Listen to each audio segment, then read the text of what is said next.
Welcome back to Insights, where we explore real-world strategies that help leaders and teams succeed, even during the most uncertain times. Today, we're discussing something every organization faces but few fully prepare for: disruptions.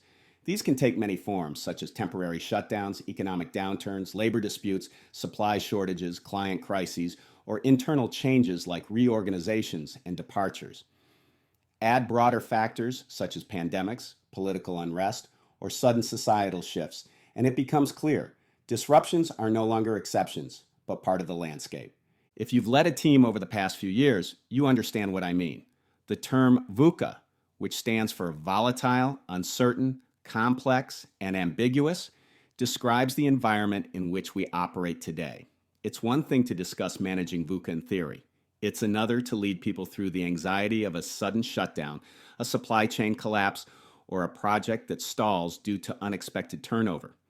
These moments test not just strategy, but also leadership presence, trust, and resilience. One example that comes to mind is Delta Airlines' response in the early months of the pandemic. While much of the airline industry was scrambling, Delta's leadership prioritized open communication with employees and customers.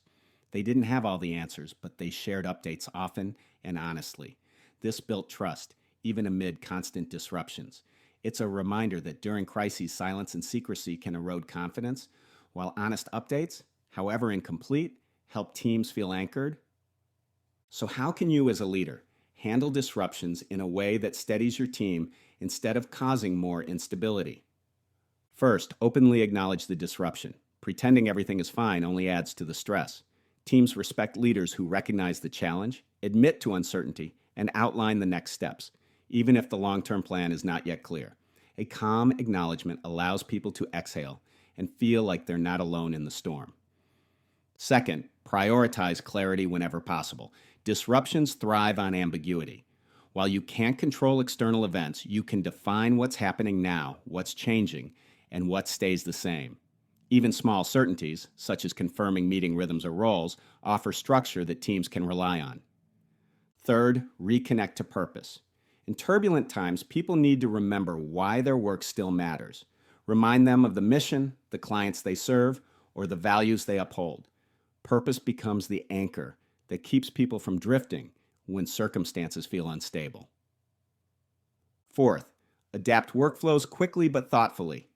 Disruptions often force new ways of working, whether that's shifting to remote tools, reordering supply chains, or redistributing responsibilities after a team member leaves.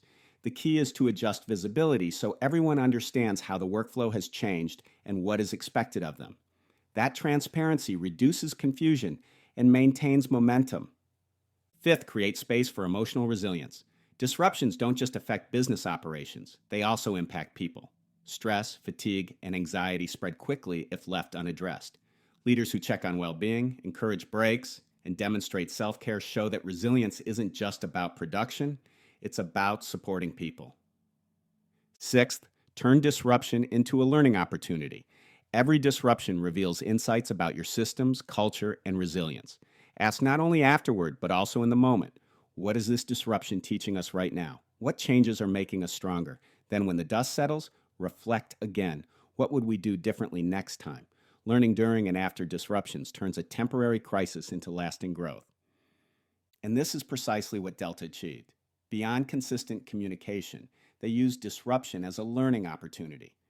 Their loyalty program overhaul hit a rough patch. Customers pushed back hard, and they had to rethink their strategy. However, by listening carefully, adapting quickly, and applying lessons in real time, they transformed a troublesome rollout into one of their strongest assets. Today, that same program is driving record loyalty revenue and increased customer engagement. The key lesson: resilience isn't about never stumbling. It's about learning fast during disruptions and applying those lessons afterward. The truth is, no team can avoid disruptions. They'll come when you least expect them, in unpredictable forms. But teams that learn to acknowledge, clarify, reconnect, adapt, care for each other, and learn from their experiences build a resilience that disruption can't break. They don't just weather the storm, they use it to sharpen their identity and boost their capacity. Let me leave you with a few questions to consider. When disruptions occur, how do you usually respond? By withdrawing, doubling down, or opening dialogue? What constants in your team's work can you rely on when everything else feels uncertain? And how can you foster a culture where disruptions aren't just endured, but turned into opportunities for learning and growth? If you want to learn how to lead your team through disruption confidently, visit thinknewamsterdam.com and schedule a conversation. If you'd like to receive insights in your inbox every week, you can subscribe for free at thinknewamsterdam.com. Until next time, continue to empower yourself and others to achieve more and make a difference.